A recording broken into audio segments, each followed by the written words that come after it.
Bienvenue dans Kinément Votre, le podcast qui vous aide à mieux comprendre votre corps pour mieux vivre avec lui. Ici, on démêle le vrai du faux, on brise les idées reçues et surtout, on apprend à être en harmonie avec soi-même. Je m'appelle Aurore, je suis kiné indépendante en Belgique depuis 2015 et chaque mois, je vous propose d'échanger sur diverses pathologies, de vous donner des conseils pratiques et des clés de prévention pour prendre soin de vous. Que vous soyez en voiture, dans votre canapé ou en pleine séance de sport, prenez donc quelques minutes pour découvrir comment votre corps fonctionne, ce qui peut le perturber et comment le garder au top de sa forme. Alors préparez-vous, ici on parle santé, on parle bien-être, mais surtout on parle de vous.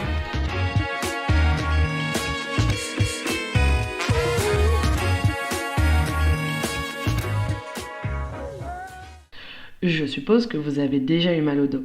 Votre moitié ou votre grand-mère aussi. Alors, soit on est tous cassés, soit il y a vraiment un truc qui cloche. Et c'est justement parce que c'est le mal du siècle et qu'il concerne tout le monde que je vais commencer par ce sujet. Puis, on va rester un petit peu dans le cliché, tout le monde se dit que le mal de dos, c'est le fonds de commerce de tous les kinés. Bref, prenons le temps de voir ensemble pourquoi nos dos râlent autant et surtout comment leur faire comprendre qui est le patron. Mais alors, pourquoi est-ce qu'on a autant mal au dos à l'heure d'aujourd'hui ? Spoiler alerte, ce n'est pas parce qu'on est tous en train de muter en vieillards prématurés. Même si ce n'est pas que ça, il peut y avoir des problèmes mécaniques. Le mal de dos, c'est un peu comme un coup de gueule de votre corps. Parfois, il râle sans raison évidente, et d'autres fois, il y a vraiment bien un problème qui est là. Alors, même si on sait que ce n'est pas juste une question de mécanique, il faut quand même parler des causes qui sont bien réelles et qui peuvent faire mal. Et là, il y a vraiment du choix. On peut avoir les disques qui font leur caprice. Mais c'est quoi un disque intervertébral ? C'est simplement l'équivalent de l'amortisseur du dos. En théorie, il fait son boulot sans broncher. Mais parfois, il décide de faire sa diva et peut créer deux problèmes. Les hernies discales et de l'usure. Au milieu du disque, il y a un noyau. Et parfois, au lieu de rester à sa place, il ressort un peu, voire beaucoup, et il appuie là où il ne devrait pas. C'est ça qui peut provoquer les douleurs. Ou pas. Parce que oui, ça fait pas forcément mal une hernie discale. Ça dépend si le nerf sensitif est embêté. L'usure par contre, c'est pas vraiment de la faute de notre disque. C'est plutôt le temps et notre mode de vie qui la produisent. C'est un peu comme un pneu. On roule et il s'use. Le disque, c'est pareil. La différence, c'est qu'un pneu, on peut le changer. Notre disque, on peut pas. Donc il faut faire vraiment plus attention. On peut aussi avoir les articulations qui grincent. Entre chaque vertèbre, il y a des petites articulations. C'est comme des charnières. Et comme toute charnière, si on ne s'en occupe pas, ça rouille et ça coince. Alors, on peut avoir de l'arthrose. C'est le classique des classiques. Mais c'est juste le vieillissement, l'usure de l'articulation. C'est pas du tout une condamnation douloureuse à vie. Par contre, ça peut provoquer de l'inflammation. Et là, on est face à une douleur qu'on aurait bien aimé éviter. Maintenant, on va parler de quelque chose qui n'est heureusement pas trop courant, mais qui existe, donc on en parle. Les traumatismes. Une chute, un choc violent et boum, c'est une vertèbre qui trinque. La conséquence, une fracture vertébrale. Et là, on est face à un processus de guérison qui paraît toujours trop long. On a aussi les déséquilibres posturaux.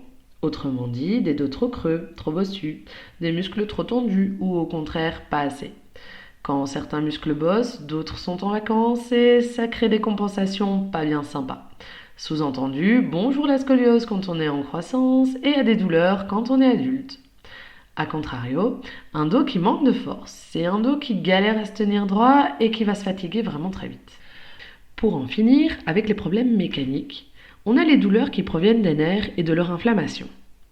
Dans ce cas, on a la star des stars, la fameuse sciatique. C'est quand le nerf sciatique se retrouve compressé et qu'il décide de se plaindre jusqu'au bout de la jambe. On a aussi la spondylarthrite ankylosante, un nom barbare pour une maladie inflammatoire chronique qui touche entre autres le dos. Mais ça, c'est un sujet à part entière. Peut-être dans un autre épisode d'ailleurs. Là, on vient de voir toutes les raisons mécaniques qui peuvent provoquer un mal de dos. Mais si c'était juste ça, on aurait déjà trouvé la solution miracle. Le vrai problème, c'est que notre mode de vie met notre dos dans une situation un peu compliquée. Si on regarde la génération de nos grands-parents, enfin les 70 et plus, Ils ont souvent commencé à travailler très jeunes et dans des métiers assez physiques quand même. Entre l'agriculture, les usines, l'artisanat et les chantiers, c'était des boulots où on soulevait, on portait, on marchait toute la journée. Résultat, leur corps s'est usé plus vite que les pneus d'une voiture qui fait Arlon au stand tous les jours. Et maintenant, on est passé d'un extrême à l'autre. On n'a jamais été aussi sédentaire qu'aujourd'hui. On passe nos journées assis, que ce soit au boulot, dans les transports, devant la télé ou sur notre téléphone. Des heures en position statique et, soyons honnêtes, personne ne s'assied réellement correctement. Et puis on bouge de moins en moins. Même pour aller chercher à manger, on peut juste cliquer sur une appli et se faire livrer. Et à force, qu'est-ce qui se passe? Nos muscles se mettent en veille prolongée. Au final, trop d'efforts physiques, ça abîme le corps, ce qui fait que nos aînés se sont usés trop vite. Et nous, on se rouille avant l'heure car trop peu d'efforts nous rend vulnérables. Je sais que la question que vous vous posez maintenant, c'est et comment on fait pour le réveiller sans le brusquer, ce corps? Mais on y reviendra plus tard, parce que là, on va d'abord parler de toute la composante émotionnelle.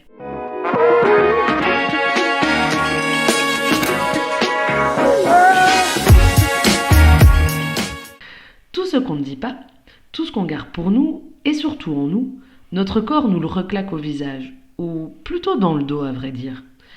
On va parler du stress parce que c'est un exemple que tout le monde a déjà vécu, qui n'est pas stressé à l'heure actuelle après tout. Vous avez déjà eu cette sensation d'épaule crispée après une grosse journée. C'est pas un hasard. Le stress, c'est comme un bouton on-off sur vos muscles. Dès qu'il est là, les muscles se contractent tout seuls. Et en premier, ce sont les trapèzes du haut du dos, ainsi que les lombaires qui trinquent. Puis, si le stress devient chronique, ça se propage partout dans le dos. Et on oublie comment se relâcher. Alors les douleurs deviennent permanentes. Mais au départ, il n'y avait pas de vraie cause physique. Mais alors il est où le problème? Au final, c'est notre posture qui nous trahit, parce qu'elle, elle ne ment jamais. Quand on est stressé, on est sous tension, complètement tendu, en mode prêt à l'attaque. Résultat, on a un dos en béton armé, et souvent des épaules tellement remontées qu'on a l'impression qu'on voudrait aller les coller aux oreilles. Quand on est triste ou démotivé, on se replie sur nous-mêmes.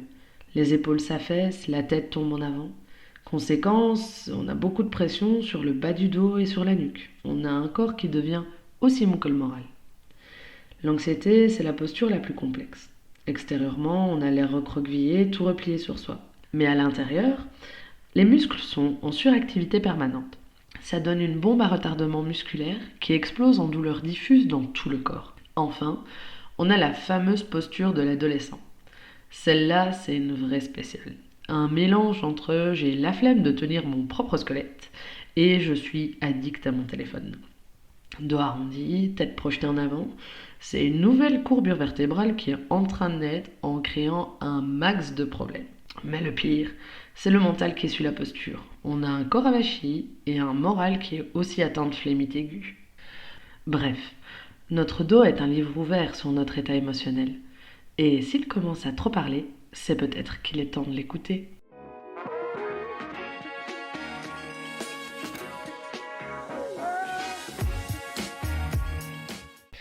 Avoir mal au dos, c'est déjà pas drôle. Mais ce qu'il est encore moins, c'est toutes ces fausses croyances qui l'entourent. Il y a de quoi s'arracher les cheveux et accessoirement se faire encore plus mal au dos. Maintenant, on va démonter ensemble les mythes une bonne fois pour toutes. On va remettre les pendules vertébrales à l'heure. Le premier mythe, c'est le fameux j'ai une vertèbre déplacée. Alors celle-là, c'est vraiment ma préférée, je l'entends tous les jours. Alors, je veux bien l'admettre, mais expliquez-moi comment vous tenez encore debout si c'est le cas. La vérité, une vertèbre qui se déplace, c'est pas possible. Sinon, ce serait l'anarchie dans la colonne et on finirait tous en mode spaghetti trop cuit. Ce qu'il se passe, c'est qu'une ou des vertèbres perdent de leur mobilité. Et donc, on peut ressentir des tensions musculaires, des inflammations des articulations et parfois même des nerfs. Donc oui, il peut y avoir des blocages, mais ce ne sont pas des os qui se baladent, plutôt des restrictions de mouvement, qui peuvent être corrigées par des exercices et des soins adaptés. Donc non, personne ne va remettre votre vertèbre en place, mais on peut redonner du mouvement, de la mobilité à votre dos pour qu'il arrête de râler. En numéro 2, on a le j'ai mal au dos, donc je dois me reposer. La fameuse excuse pour s'enrouler dans un plaid et mater Netflix toute la journée. Alors désolé, mais non, ça ne marche pas comme ça. En vérité, le repos prolongé, c'est une fausse bonne idée. Ce qu'il faut, c'est bouger, progressivement, mais pas s'immobiliser complètement. Parce que si on arrête tout sous prétexte qu'on a mal, le dos devient encore plus raide, encore plus fragile, et le moindre mouvement sera d'autant plus douloureux. Bref, c'est le cercle vicieux qui s'installe. La clé, c'est d'adapter son activité physique plutôt que de tout stopper. Donc non, la meilleure solution malheureusement, ce n'est pas de fusionner avec votre canapé. Autre concept à démystifier, les imageries qui nous montrent de l'arthrose et des hernies. Beaucoup de gens pensent que les imageries, c'est la preuve ultime. Soit on ne voit rien, donc on s'invente des douleurs, soit on voit quelque chose de bizarre, donc forcément ça fait mal. Mais la vérité, c'est qu'une radio, un scanner ou une IRM, ça ne montre absolument pas votre douleur, ça montre juste l'anatomie de votre dos. On voit de l'arthrose? Oui. Votre colonne est usée. Et vous savez quoi? Au niveau cervical, ça commence toujours avant 30 ans. On voit une hernie? Oui. Mais si elle n'appuie pas sur le nerf, elle ne fait pas mal. Alors, l'imagerie, c'est un outil, mais c'est vraiment pas la boule de cristal. La boule de cristal, c'est l'examen clinique de votre kiné et votre ressenti à vous en tant que patient. Le dernier mythe, mais non le moindre, sur le mal de dos, c'est la fameuse phrase: ah non, je ne fais pas de sport parce que j'ai mal au dos. Combien de fois je ne l'ai pas entendu? Alors qu'en réalité, c'est justement ce qui pourrait vous aider. Le sport, ça ne détruit pas le dos. Au contraire, ça le protège. Mais par contre, il faut bien choisir son activité et surtout l'adapter. Il ne faut pas arrêter. Le sport, ce n'est pas un ennemi. Au contraire, c'est comme un médicament naturel. Mais il faut savoir l'utiliser intelligemment. Alors, maintenant qu'on a démystifié tout ça, on peut passer aux choses sérieuses. Comment on fait pour réellement prendre soin de son dos? Et quelles sont les vraies solutions efficaces? C'est ce qu'on va savoir maintenant.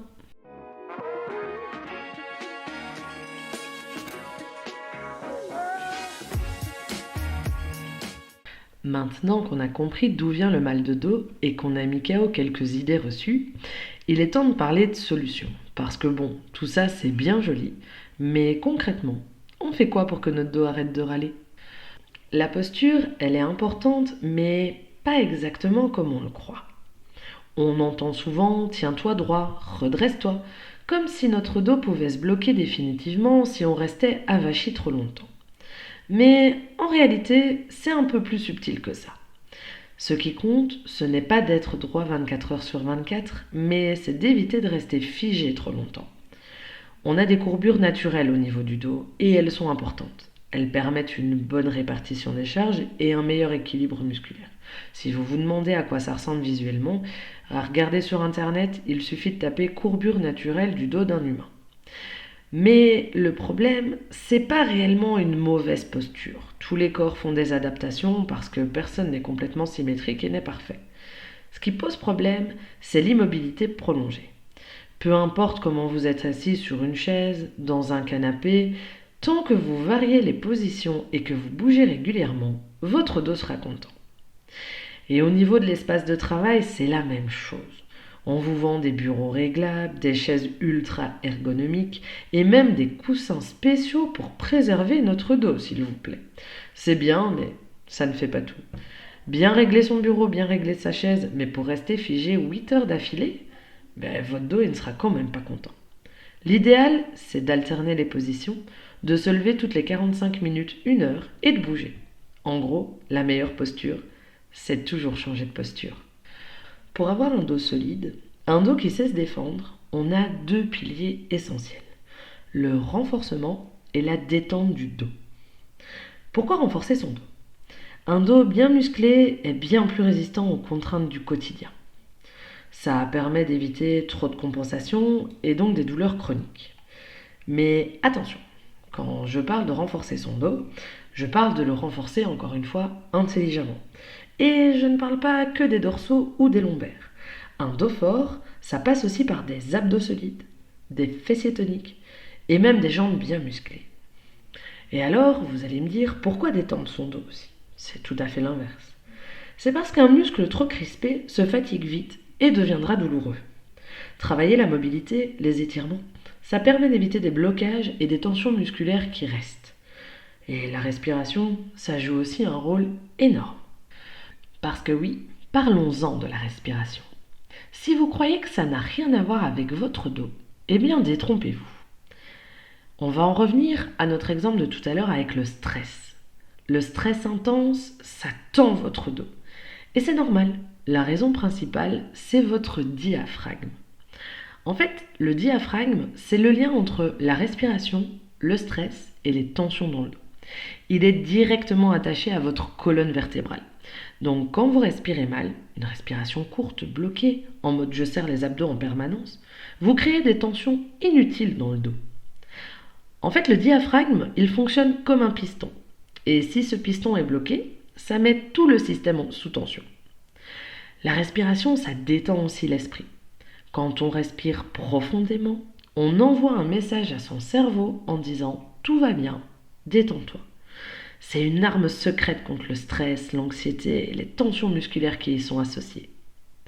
En fait, une bonne respiration, ça donne un dos plus relâché et un mental plus apaisé. En gros, c'est un antidouleur naturel et en plus, c'est gratuit. Depuis tout à l'heure, je vous explique que le mouvement, c'est la clé. Mais en fait, c'est encore plus que ça. L'inactivité est le vrai problème. Alors, pourquoi est-ce qu'elle est bien plus dangereuse que le mouvement? C'est parce qu'un muscle qui ne bouge pas devient raide, faible et douloureux. Une articulation qui ne bouge pas, elle va s'user beaucoup plus vite.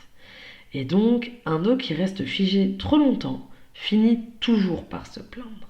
Ce qui fait que bouger, oui, c'est essentiel. Mais surtout, retenez-le comme ça, ne pas bouger, c'est une catastrophe pour notre dos. C'est pour ça que maintenant, on va parler du sport. Parce que si on ne peut pas rester inactif, qu'est-ce qu'on peut faire? Eh bien en fait, on peut tout faire. La pratique du sport, c'est ce qu'il y a de mieux. Mais il faut apprendre un bon geste sportif et donc avoir un bon encadrement à la base. Je vais vous parler des sports qu'on conseille et ceux que je rencontre le plus au cabinet, histoire de remettre les pendules à l'heure. On va vous conseiller la natation, principalement celle sur le dos. La natation, c'est le top du top. Ça travaille tout, vous n'êtes pas en charge parce que vous êtes dans l'eau. Honnêtement, je pense qu'il n'y a pas mieux pour votre dos. On conseille aussi beaucoup pilates et yoga. C'est du renforcement en douceur et franchement, ça passe chez tout le monde. On a la marche et la randonnée. Simple, mais ultra efficace. L'équitation, c'est tout un autre programme. Il faut garder des bonnes courbures au niveau du dos, c'est-à-dire les courbures naturelles. Et il faut apprendre à bien suivre le cheval. Ça veut dire avoir une bonne assiette, mais ça, seuls les cavaliers le comprendront. On a aussi tout ce qui est gainage. Stabilisation du dos, simple, facile à réaliser. Il faut avoir la bonne posture, encore une fois, mais tout le monde peut y accéder. La course à pied, on dit ouais, non.